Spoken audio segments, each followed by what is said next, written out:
should moderate your speech.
So I had a like a ideal life.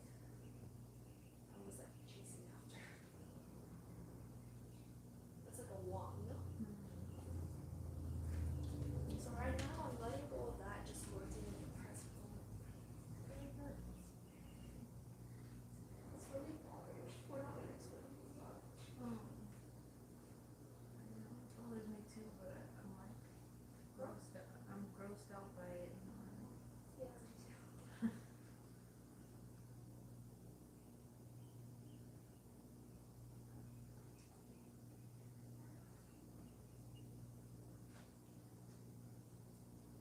Once it dries, people are gonna think it's like part of the couch and stuff now. Maybe I just have to do it. Nobody's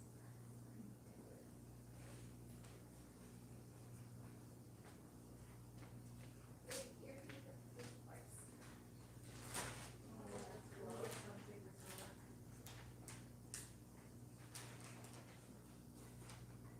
Okay, I'll do the part on the sofa for you. Here's what on the sofa too? Yes.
Good morning, those in attendance. Times have changed, and yet the present moment remains, even though times have changed.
Flag should be like this lane after this. Zoom.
Welcome in everyone. Good morning. Hey there, Kuv, Chesh, Patricia, Magic, Luke, Missy, Sly Fry, and Chris. All right, good morning, everyone.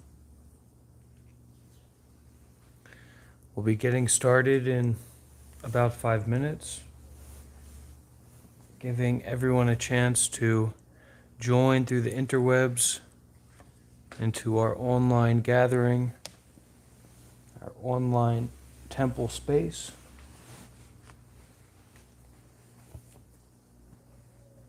And we'll get started, continuing our look at No Mud, No Lotus, the art of transforming suffering, and the mindfulness trainings of mindfulness, as taught by Thich Nhat Han.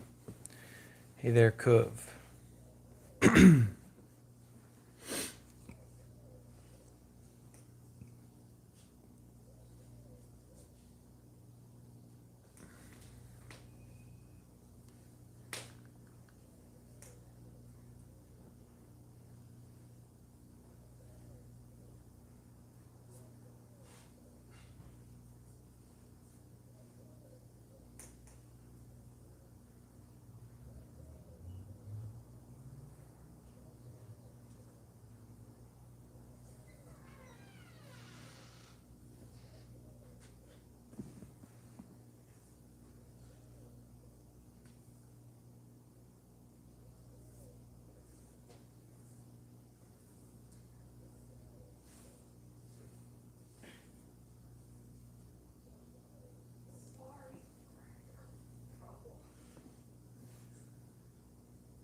Luke, how am I liking my new home?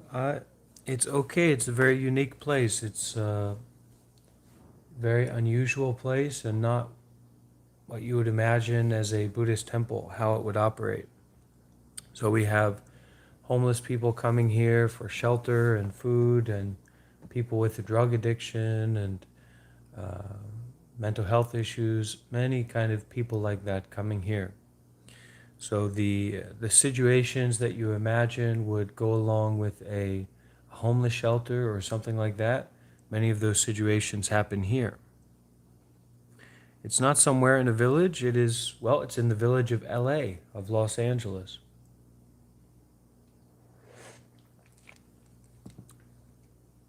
So certainly some kind of village. Good morning, Hordset. And everyone who's watching now, don't forget to like and subscribe. Support the channel and the community.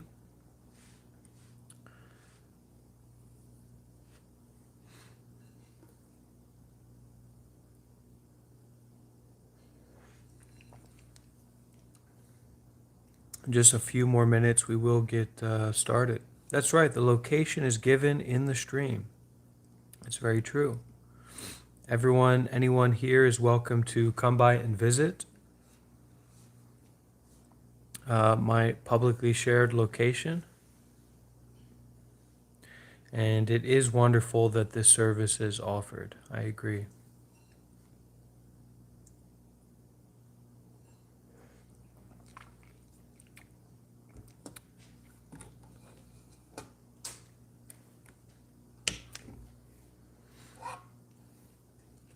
Oh, more blood is found.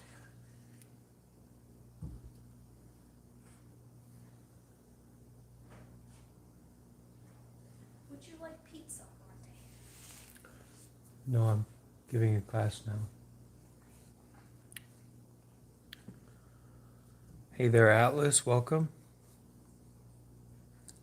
Lovely to see you joining this morning.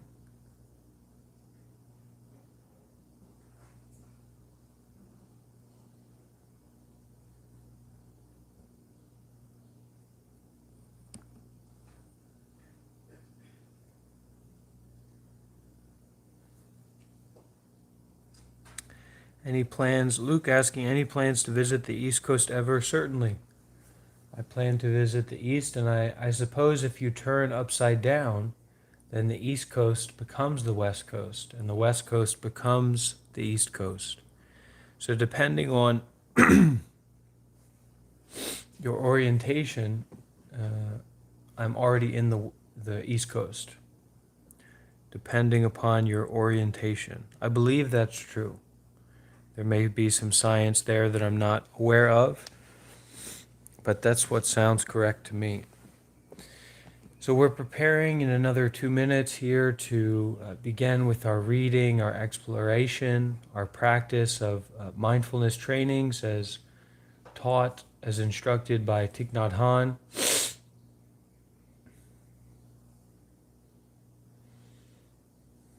And as we prepare to step into that, coming to our breath, gathering our wandering mind,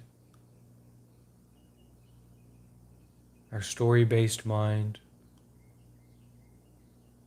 coming into the present situation.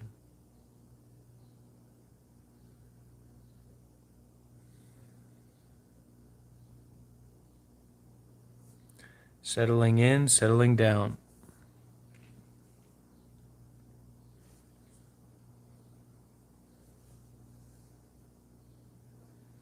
With each breath, establishing ourselves in this calm, gentle, open awareness.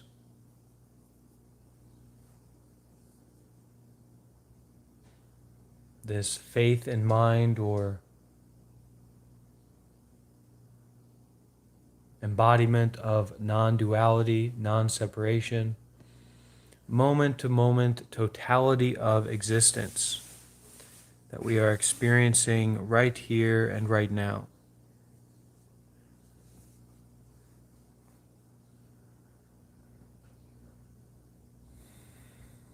As we get started with continuing our reading of No Mud, No Lotus, The Art of Transforming Suffering, Practices for Happiness, the 5 Mindfulness Trainings.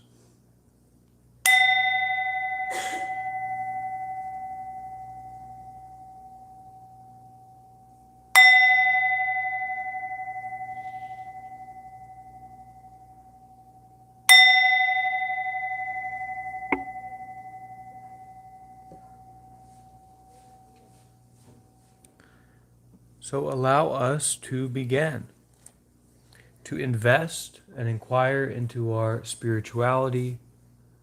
Excuse me, could you close that door? Inquiring into our nature, our spirituality, our contemplative life with the 5 mindfulness trainings, as taught by Thich Nhat Han in No Mud, No Lotus, The Art of Transforming Suffering. The 5 mindfulness trainings are guidelines for how to live our daily lives in a way that nourishes happiness and transforms ill-being.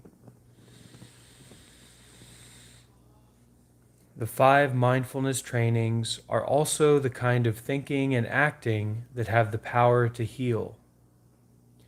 You can recite them daily or monthly, alone or with a group, to renew your intentions and as inspiration to practice. So in our meditation, in our contemplative path, our spiritual path, we have to near constantly renew our intentions, our sincerity. Why are we interested in spirituality? Why are we interested in understanding ourselves in a more deep and rich way? And also to inspire, to make us feel that interest, that brightness to practice. And these trainings are to do exactly that. The first mindfulness training, reverence for life. Aware of the suffering caused by the destruction of life, I am committed to cultivating the insight of interbeing, compassion, and learning ways to protect the lives of people, animals, plants, and minerals. I am determined not to kill, not to let others kill, and not to support any act of killing in the world, in my thinking or in my way of life.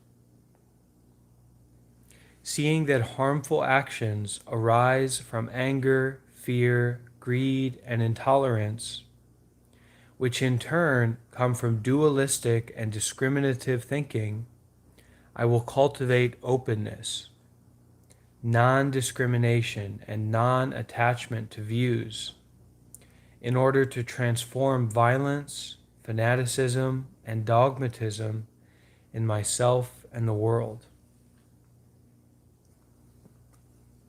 So these mindfulness trainings as affirmations, expressing ourselves to renew our inspiration and our intention. This first mindfulness training of reverence for life. So as we listen to these, listening deeply and aligning ourselves with those intentions and with that inspiration that comes from embodying these practices. So I'll reread this again.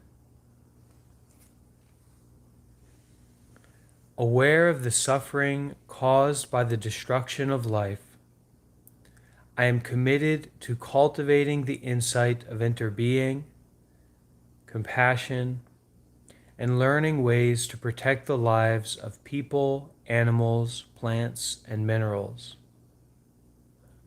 I am determined not to kill, not to let others kill, and not to support any act of killing in the world, in my thinking or in my way of life. So how we are consuming If we're eating a lot of meat, if we're buying a lot of meat, we're certainly supporting killing in one sense or another.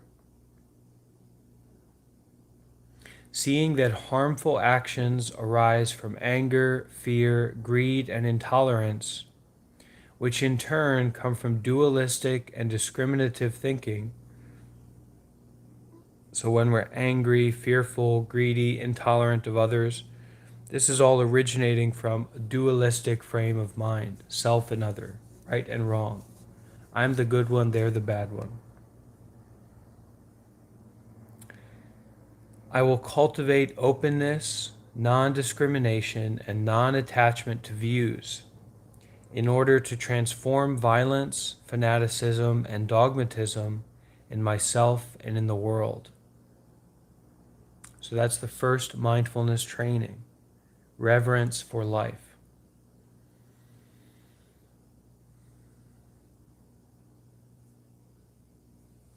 And we can take a moment to breathe and to be with that intention and that inspiration of reverence for life.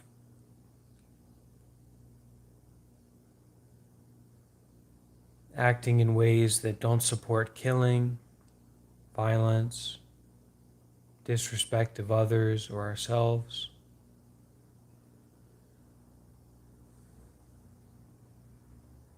Really having a reverence for all of life.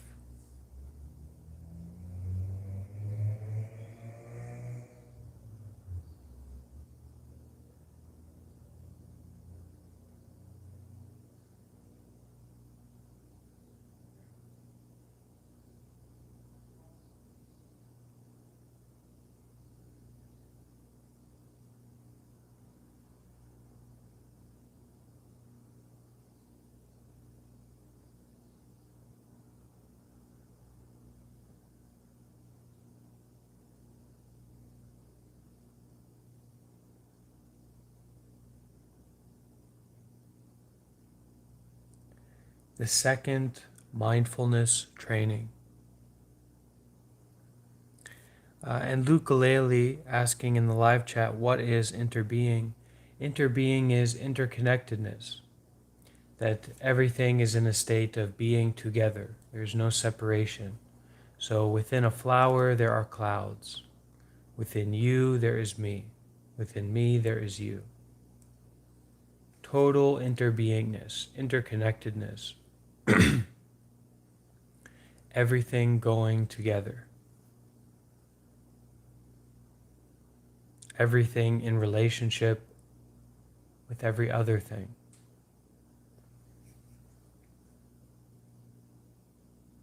The second mindfulness training, true happiness. Aware of the suffering caused by exploitation, social injustice, stealing, and oppression, I am committed to practicing generosity in my thinking, speaking, and acting. I am determined not to steal and not to possess anything that should belong to others.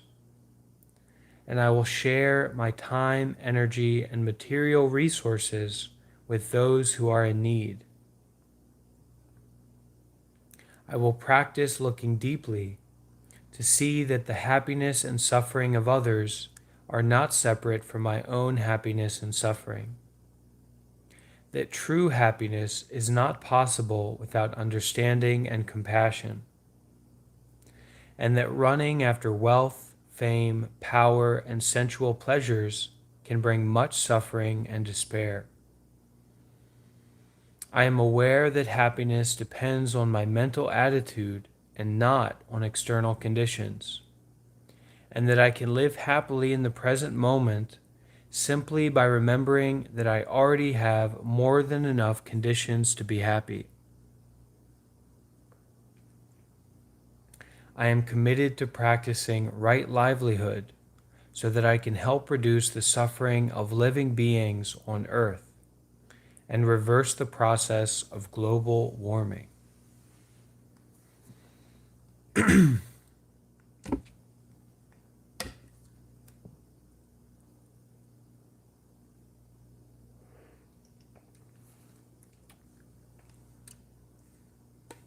So this awareness of true happiness, this being mindful of true happiness versus conditional happiness, pleasure-based happiness, power-based happiness.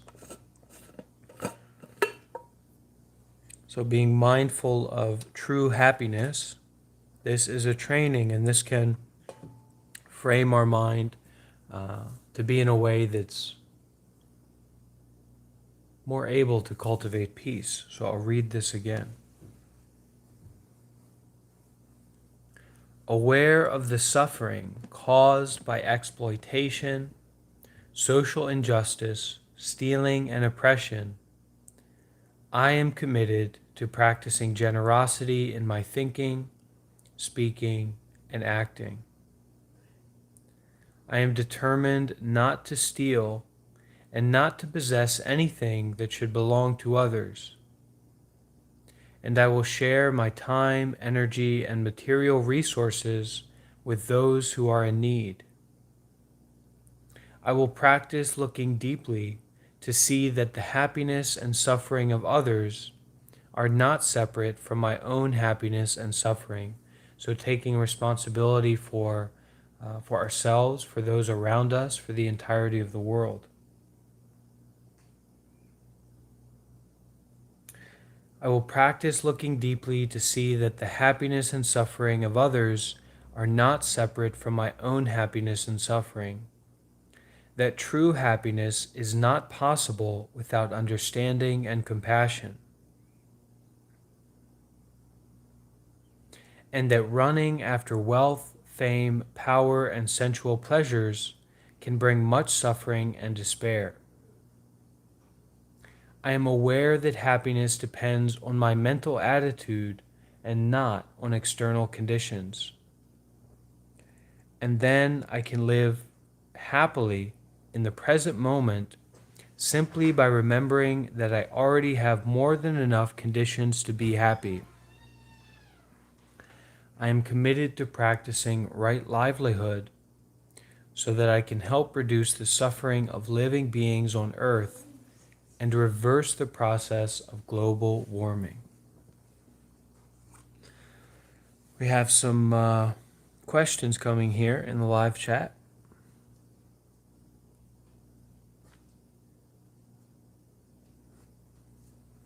How can I overcome physical pains? Well, we can work with physical pains by beginning to change our relationship to them. So when we identify pain as being bad or wrong or something we don't like or we don't want, we automatically form this kind of friction. And a lot of that friction is where our suffering comes from. That friction between the physical experience that we're having and then the mental, psychological resistance or going against that experience. So as we begin to practice meditation, getting more involved in the relationship between our present moment, our mindfulness, and our body, we can start to shift our relationship to pain and to physical experience in general. So that it's not so based on this is good, this is bad, but rather, what kind of experience is this? And so then, while something may be painful, if we can change our reactivity to it or our relationship to it, our perception of it, it can become a lot more workable and a lot less prone to cause suffering and distress. So that's one way we can work with our physical pains, by turning towards them. And Scott asking here, how can one train true happiness? Is it through generosity and compassion? Yes.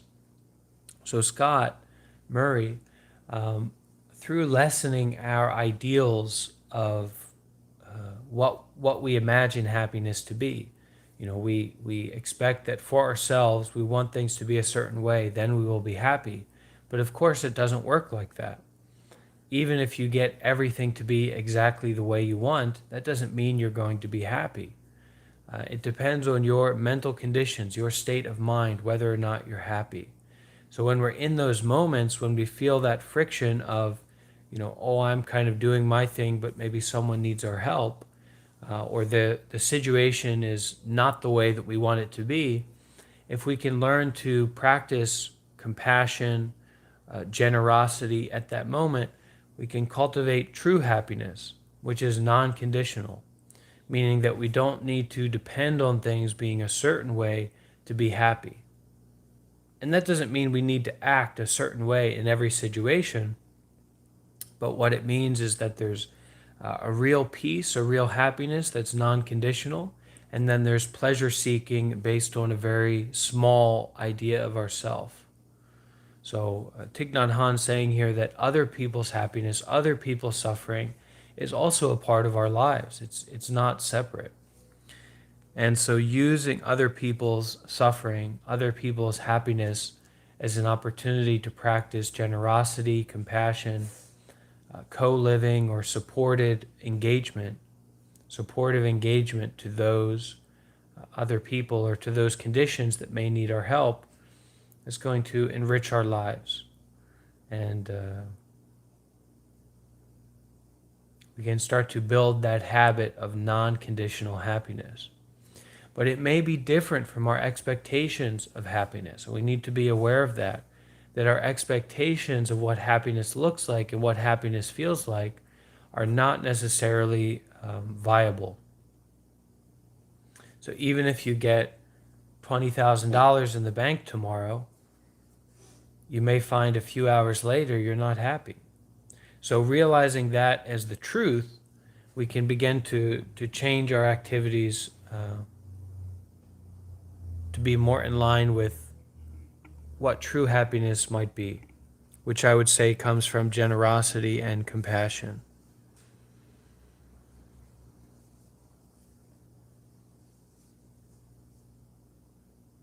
Working to help and reduce the suffering of living beings on earth. So that's the second mindfulness training, true happiness, a commitment to practice generosity in thinking, speaking, and acting, and determined not to take from others, and determined to share our time, energy, and material resources with those who are in need. Practicing looking deeply, seeing that the happiness and suffering of ourselves or others are not separate from one another.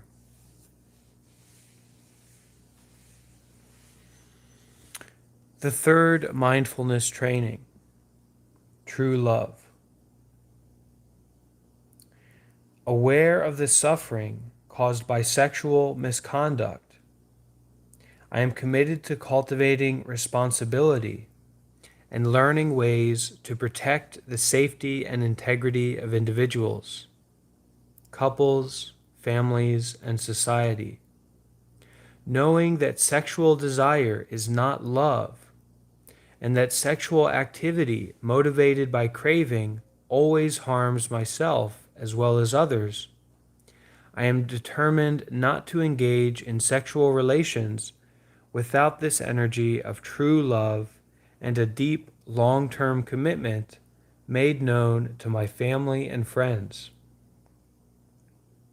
I will do everything in my power to protect children from sexual abuse and to prevent couples and families from being broken by sexual misconduct. Seeing that body and mind are one, I am committed to learning appropriate ways to take care of my sexual energy and cultivating loving kindness, compassion, joy, and inclusiveness, which are the four basic elements of true love, for my greater happiness and the greater happiness of others. Practicing true love, we know that we will continue beautifully into the future. So this passage quite worthy of being read again. Thich Nhat Han speaking very passionately here, very strongly here.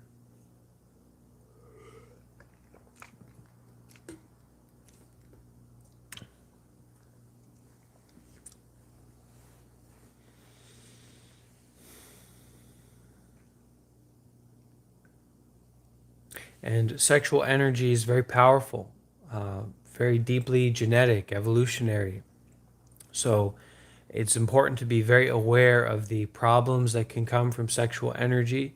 Many of us are aware of those problems and those stressors that they can form in relationships and families. So, giving that extra layer of mindfulness, care, and attention and responsibility to this energy of sexuality, that's very important in helping us to live a more cohesive, wholesome, sustainable lifestyle, way of living. The third mindfulness training, which is true love.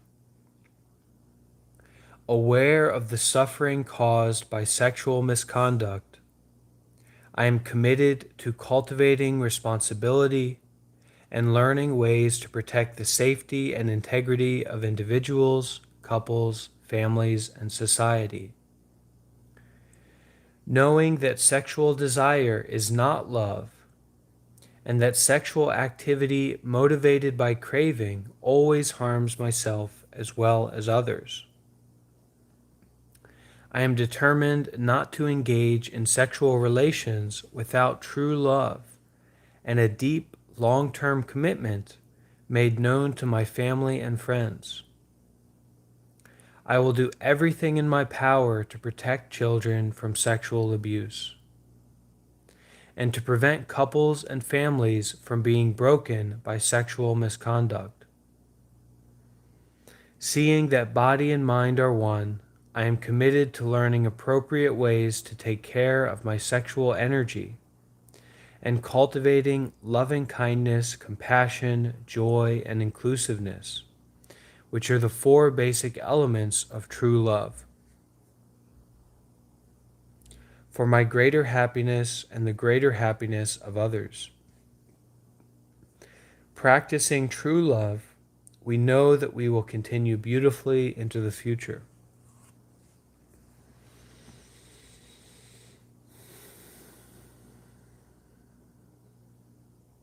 So I'd like to open the space if anyone would like to share on this topic through the live chat here. Anything come up for anyone regarding this mindfulness training?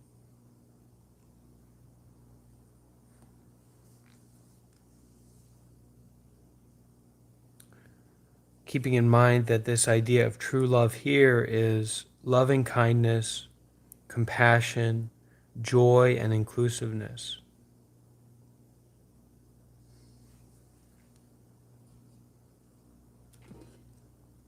And the teaching here is not that sexual activity is always harmful.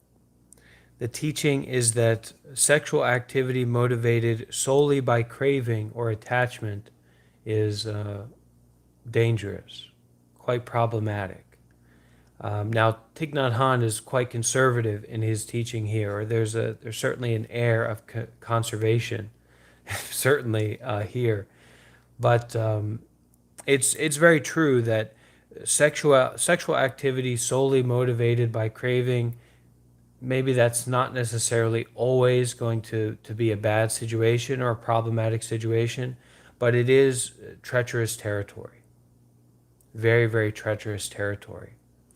And we can think from the perspective of a young person, a liberated, independent young person in the prime of their life, having a variety of partners and relationships in college or something like that.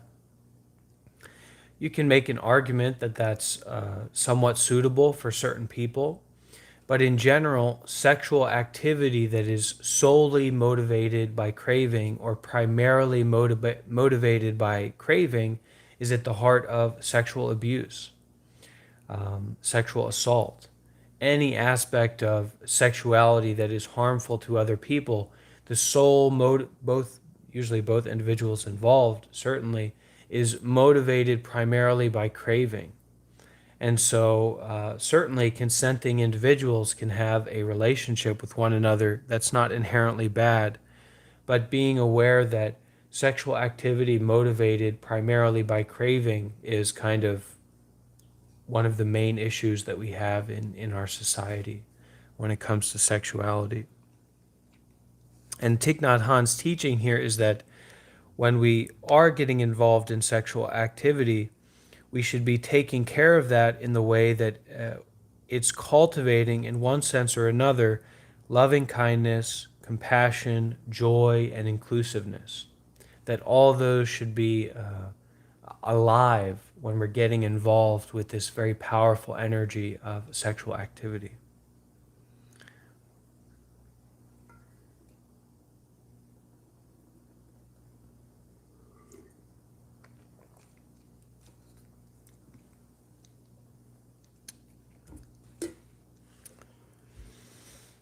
Certainly not to say that sexuality is harmful. It's not a Buddhist idea at all, or that sexual activity is wrong, but it is very serious practice, and we should be aware of that. I think a lot of young people and people in general dealing with all kinds of sexual addiction, and I think a lot of that can come from this, this idea that sexuality is just something we can kind of throw around and work with. It's like Play-Doh. But really, it's one of the primary energetic evolutionary drives. And when you're working with sexuality, you should be very, very careful and mindful and considerate of the intensity of that kind of energy and practice. And Luke sharing in the live chat, I'll just read aloud what he's sharing. I think that sexual energy is a very powerful drive, like you said, but it's very helpful to be mindful when it arises and make the decision not to feed it within yourself if it is not beneficial for you. For example, if you are in a monogamous relationship, you might notice somebody attractive, but you can notice that feeling and use it as a reminder of the person you care about. Wonderful. So, moving forward here into the fourth mindfulness training, loving speech and deep listening. Aware of the suffering caused by unmindful speech and the inability to listen to others, I am committed to cultivating loving speech and compassionate listening in order to relieve suffering and to promote reconciliation and peace in myself and among other people, ethnic and religious groups, and nations. Knowing that words can create happiness or suffering, I am committed to speaking truthfully, using words that inspire confidence, joy, and hope. When anger is manifesting in me, I am determined not to speak. I will practice mindful breathing and walking in order to recognize and to look deeply into my anger. I know that the roots of anger can be found in my wrong perceptions and lack of understanding of the suffering in myself and in the other person. I will speak and listen in a way that can help myself and the other person to transform suffering and see the way out of difficult situations. I am determined not to spread news that I do not know to be certain, and not to utter words that can cause division or discord. I will practice right diligence to nourish my capacity for understanding, love, joy, and inclusiveness, and gradually transform anger, violence, and fear that lie deep in my consciousness. And with these teachings, we can be very aware that it's fine to lean towards the more conservative side. It's fine with these, Thich Nhat Han's way of teaching here and these mindfulness trainings here. You can say, well, this is quite conservative, and even you could say even religious, but it's more conservative, I'd say. But you shouldn't speak when you're angry and all this kind of stuff. It's a training for our mind. It's a way to frame our mind and to practice and work with our mind. It's not rules. It's not that being angry is wrong. And it's certainly not that you're going to be following this from here on out. It's a way of working with the mind and shifting the mind towards the way that we should move it towards. We certainly have no problem being angry or getting caught up in stress, getting caught up in suffering, getting caught up in unmindful speaking. We don't need to justify or defend any kind of negative patterns that we have that may be helpful or may be relevant in certain situations, because we're great at being angry. We're great at arguing. We're great at fighting with each other.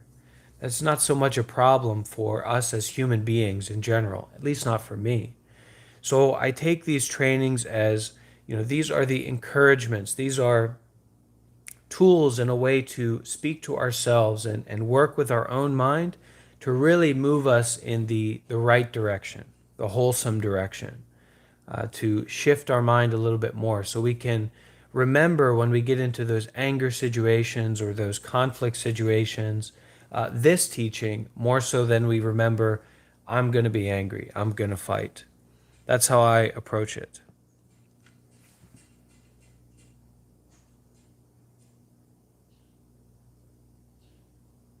So I'll read this one again.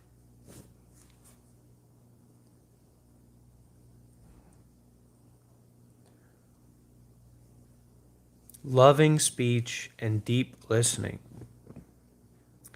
Aware of the suffering caused by unmindful speech and the inability to listen to others, I am committed to cultivating loving speech and compassionate listening in order to relieve suffering and to promote reconciliation and peace. This compassionate listening is a listening from the heart, non-judgmental listening. Sometimes what someone needs is just to have someone to really listen to them. And they may not have ever had someone be willing to do that.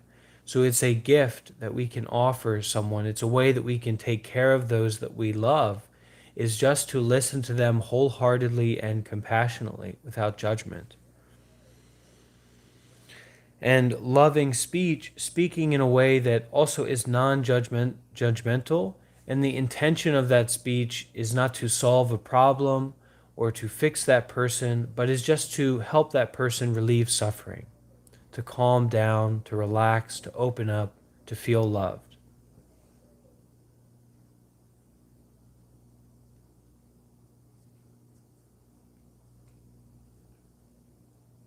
So aware of the suffering caused by unmindful speech and the inability to listen to others, I am committed to cultivating loving speech and compassionate listening in order to relieve suffering and to promote reconciliation and peace in myself and among other people, ethnic and religious groups, and nations. Knowing that words can create happiness or suffering, I am committed to speaking truthfully, using words that inspire confidence, joy, and hope. When anger is manifesting in me, I am determined not to speak. I will practice mindful breathing and walking in order to recognize and to look deeply into my anger. If we have anger, healthy anger, we can say it's to set a boundary between ourselves and other people. But anger is a kind of chaotic energy. It's kind of problematic. So if we get angry and we realize that we need to set a boundary with this person or in this situation, it may not be the best thing to act out on that anger. But that's not to say that setting that boundary is wrong or that taking steps to deal with this situation is wrong. No, it's recognizing that anger is quite problematic and dangerous and chaotic. And so if you're inspired by anger, if it comes up and you realize, oh, I need to set this boundary, I need to do something about this, practice mindful breathing, maybe step away from the situation, and then when you're calm, act skillfully to set that barrier or to get yourself out of that situation, whatever it might be. Oftentimes, whether rightly or wrongly, we feel anger and we respond through that anger, and then we get ourselves into more problems, more trouble. Whether or not we were right or justified to be angry, it can be very problematic in dealing with situations.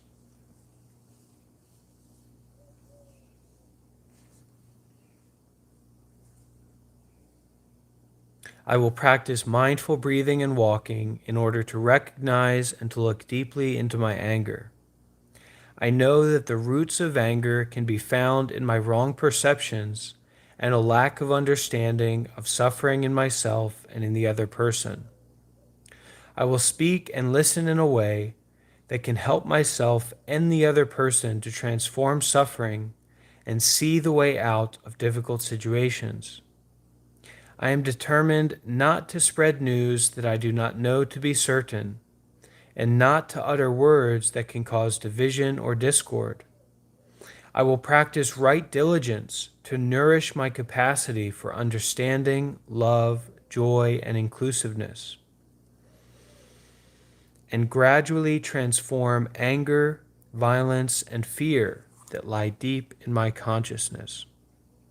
Setting this intentionality, we're certainly not going to be perfect in embodying this today, tomorrow, in 5 years or 10 years, but that inspiration and that intention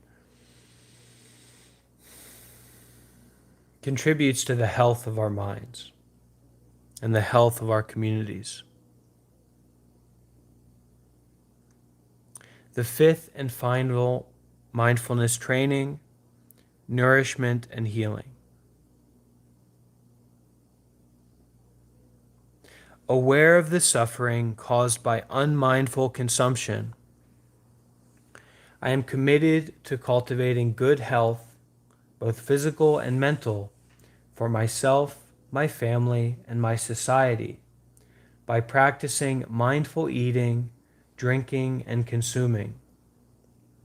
I will practice looking deeply into how I consume the 4 kinds of nutriments, namely edible foods, sense impressions, volition, and consciousness. So food and drink, not the only kind of nutriments, not the only kind of consuming we're getting involved in. What kind of media are we consuming? What kind of people are we regularly taking in and receiving and interacting with?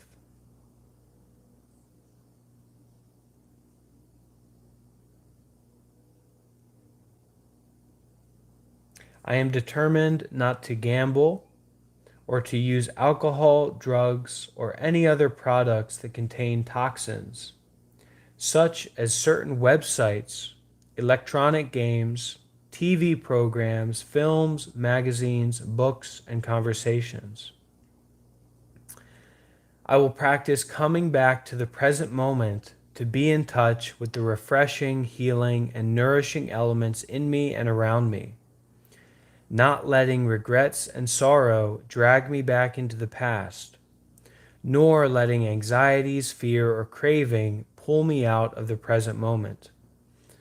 I am determined not to try to cover up loneliness, anxiety, or other suffering by losing myself in consumption. I will contemplate interbeing and consume in a way that preserves peace, joy, and well-being in my body and consciousness, and in the collective body and consciousness of my family, my society, and the earth.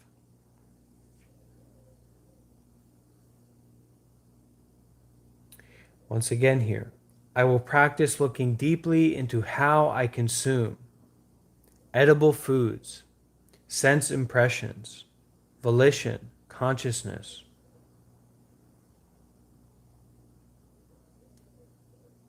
I am determined not to gamble or to use unskillful substances, substances that cause us to suffer or affect our body in a negative way, including certain websites, electronic games, TV programs, films, magazines, books, and conversations. The teaching here is to be very aware of what you're consuming. Be very mindful that what you're consuming is going to affect your quality of mind, the quality of your body, and the quality of your suffering.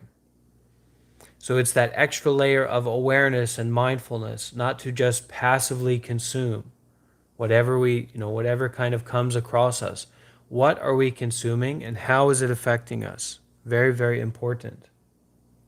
Making the commitment. I will practice coming back to the present moment to be in touch with the refreshing, healing, and nourishing elements in me and around me. Not letting regrets and sorrow drag me back into the past, nor letting anxieties, fear, or craving pull me out of the present moment. I am determined not to try to cover up loneliness, anxiety, or other suffering by losing myself in consumption.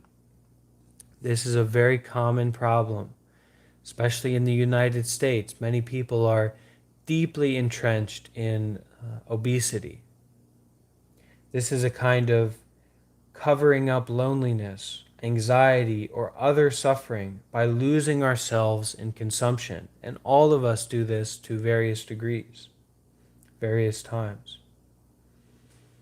I will contemplate interbeing and consume in a way that preserves peace, joy, and well-being in my body and consciousness, and in the collective body and consciousness of my family, society, and the earth.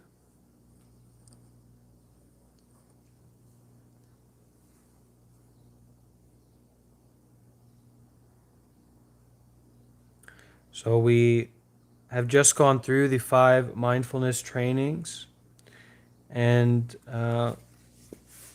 we are going to be finishing. Next time, we're going to be finishing this book, No Mud, No Lotus, The Art of Transforming Suffering.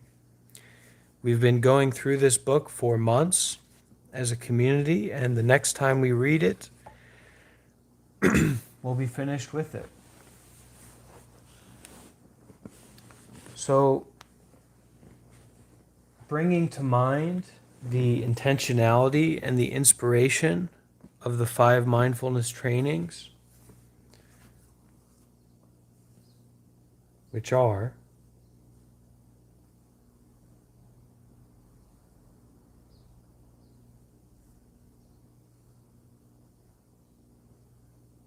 reverence for life,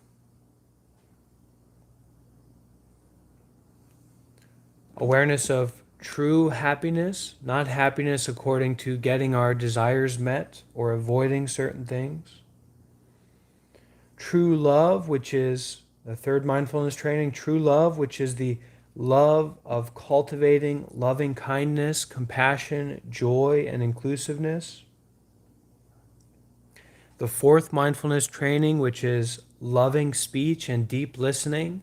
So interacting with our own psychology and our own mind in a way that is gentle, supportive, and loving and caring. And also practicing a deep listening to our body and to our mind and to our present experience, moment to moment, listening from the heart. And 5th and finally, nourishment and healing. Consuming, practicing, acting in these ways of nourishing ourselves, healing ourselves, being very mindful and careful about what it is that we're consuming, how it is that we're acting. With all these in mind and heart, we can take a deep breath.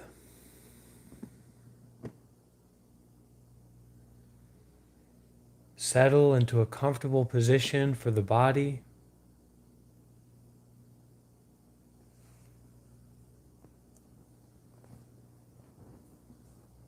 And as we breathe,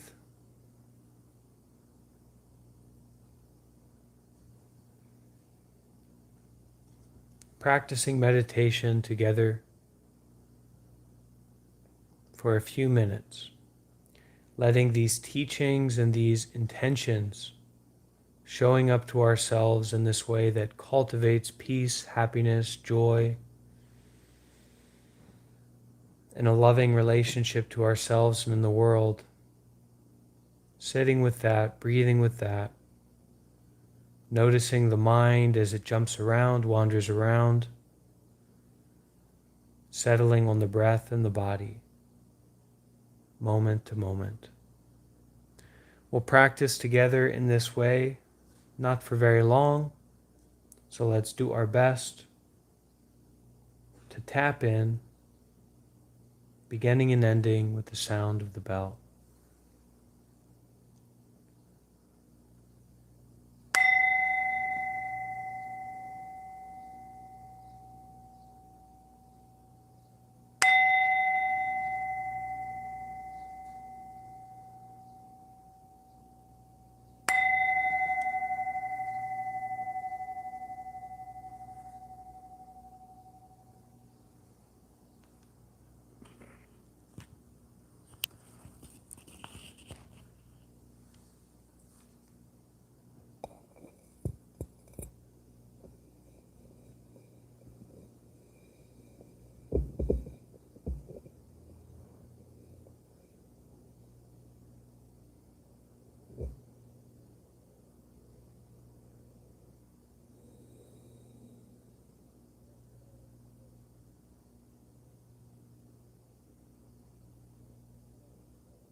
Namo tassa bhagavato arahato samma sambuddhassa. Namo tassa bhagavato arahato samma sambuddhassa. Namo tassa bhagavato arahato samma sambuddhassa. Sadhu, sadhu, sadhu.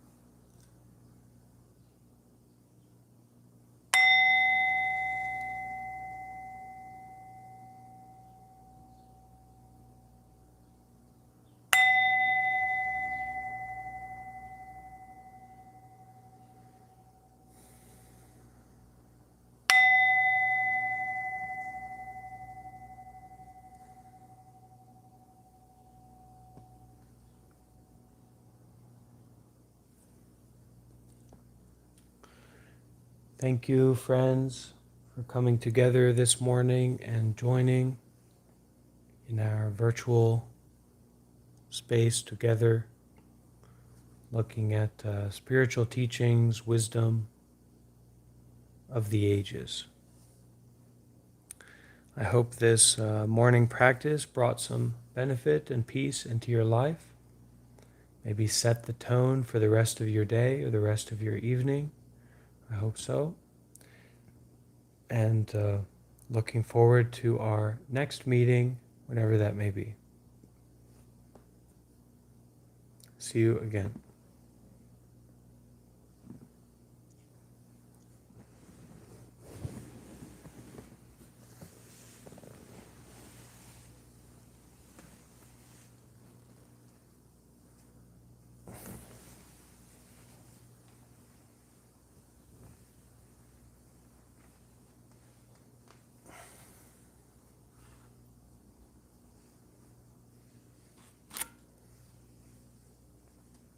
Many welcomes, many thanks.